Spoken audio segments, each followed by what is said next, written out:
to expand coverage to people who normally couldn't get it, and they were trying to fix that. But in my view, I view it kind of as sinking the ship so that everybody is in the water. Because, I'm sitting out there bobbing in the water now. Because I can't understand how a politician could go on television and with a straight face say, you have to vote on it before you know what's in the bill. How awesome would it be if when you were, at a car dealership, the salesperson looks at you and says, you've got to sign all the paperwork before you know what the numbers are. And it is exactly what happened. So, but to sit there and protest, and people in the media have warned that it was going to happen this way. They warned that, the train wreck that is Obamacare is going to morph, and it will be known as Trump Care. And, we the people hired the president to fix it. He came to it. He says he's going to, he stepped up. He said, I'm going to fix this country. These are the things that are wrong with this country. And overwhelmingly, America agreed. So, the thing is if I were a mechanic and I were to, you were to bring me your Ford to fix, just because I attempt to fix it doesn't make it, you don't change the make of the vehicle from a Ford to a Pinot. So, yeah, he's the legislation that he's trying to pass through. Yes, he will be, this will be his baby now. But, he wasn't the conductor of this train. So, the big thing is that really blows my mind is the pushback from not just the left, but both sides that implemented this upon we the people. So yeah, protesters, if any of you check out this podcast, and I hope you do, I'm with you on care. One of the people in the video, and you'll see it, it said, he said, we have dropped more bombs. If we just, we would have health care essentially if the money that was applied to, bombing Syria and bombing, all of these places in the war on terror over the last 8 years, I think what he was getting at was we would have had a pretty good chunk of this issue resolved, this healthcare issue. And the thing about it is that the president currently is smashing ISIS. And so, in that front he's delivering.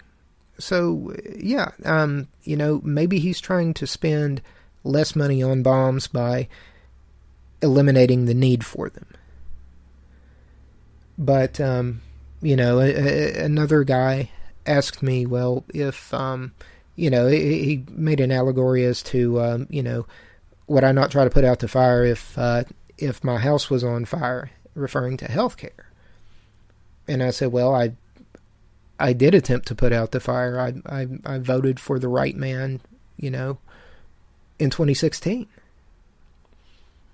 And that's, I believe that's truth. He has, within the first 100 days, he had done more for America than a lot of the two-term presidents. So, yeah, I back the man. But moving on, yeah, I lost my health care. And, it is not affordable. If we are going to be taxed, then no taxation without representation would imply that representatives read the bill. So, those are a few. I actually, a Fox affiliate, Fox 59, picked up, what was going on, and they asked me to do a quick interview. And as of this recording, I have not seen it, so I'm interested in exactly what was going to be recorded. I asked Jarek. He did a fantastic job with the first video. There was to be a second video where Jarek recorded, me doing the interview, but he said, well, they were recording it. I didn't think I needed to record it, and I need to explain to him how clips of interviews work. But fortunately, the gentleman was really nice, and he's going to send me both the raw footage that he shot and the actual report. So that's going to be awesome. Really, really cool people there at Fox 59. So, there was a darker side to the whole thing, though, and it was race. Like I said, I mentioned earlier that there was racism on both sides, and in addition to the white, comments and lumping us into the privileged elite because of his skin color.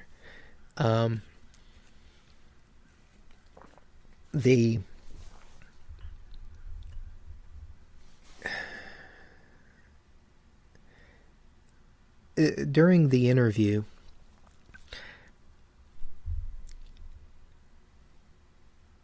a gentleman drove past, and at a fairly high rate of speed. I'm surprised he wasn't pulled over. There were a few troopers posted at the, obviously because the president was in town, posted, some of West Virginia's finest.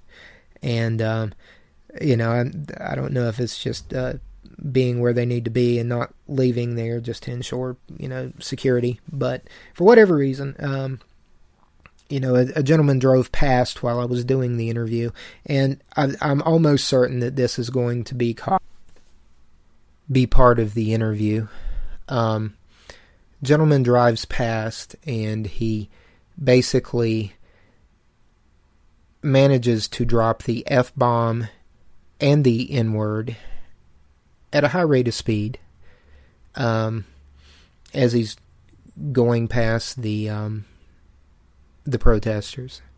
And so, that's when I had to look at the cameraman and say, this is what we don't need.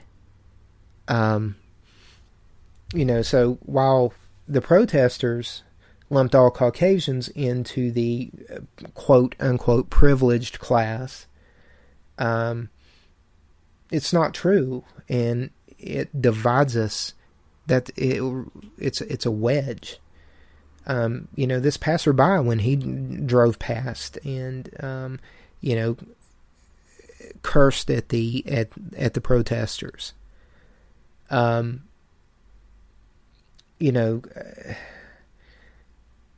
personally believe that this is the crack in which our it's just, that's how our humanity gets invaded by evil.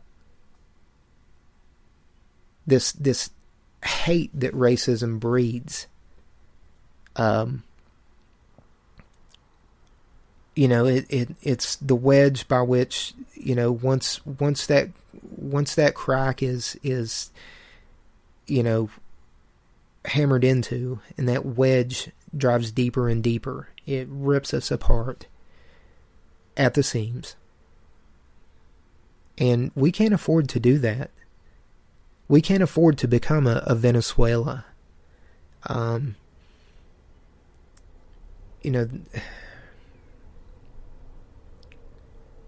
You just have to see beyond that. You have to move beyond the... I see where people associate racism with Trump now. I experienced that for the first time today.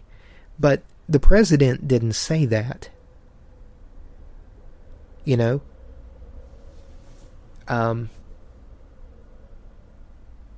can't assign what one person does when they drove past. I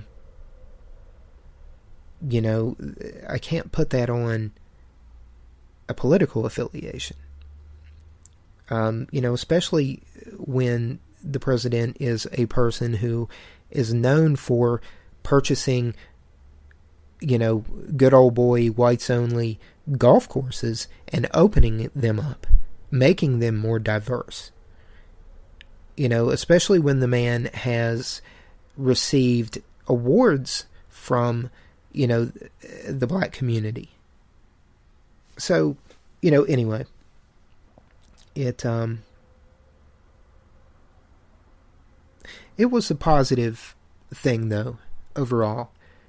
Again, these people were peaceful. They were well educated. And, I can't be, I don't know. Again, and like I said, I didn't get the protesters' names or anything like that. I did not, I'm not a reporter, obviously. But I didn't get a lot of information. At one point, the lady, when she came over, she sort of spearheaded coming over and talking to me. And I started thinking, let's throw some jargon around. And so I looked at her and I said, so are you the A-team leader? And she instinctively said yes. So at that point, I thought, ooh, wait a minute. I think I have some paid protesters here, some, SJWs.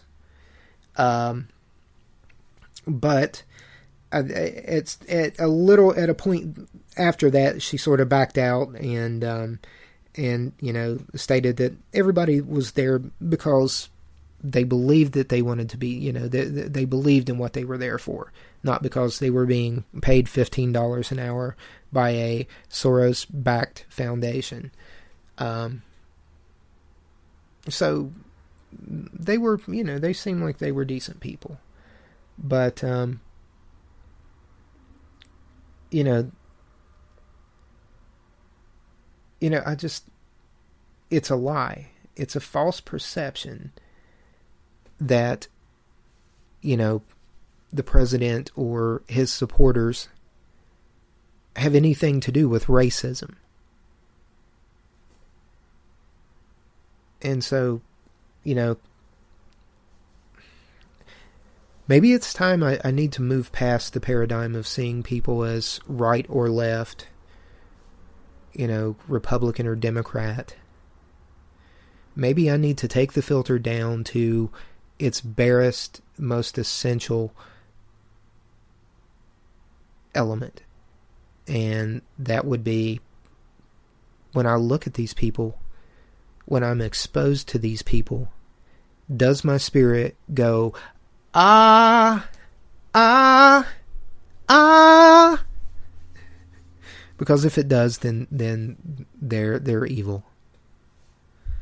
And maybe that's how I need to look at it. And maybe I need to look at myself in that own light. I guess if I'm going to look at it in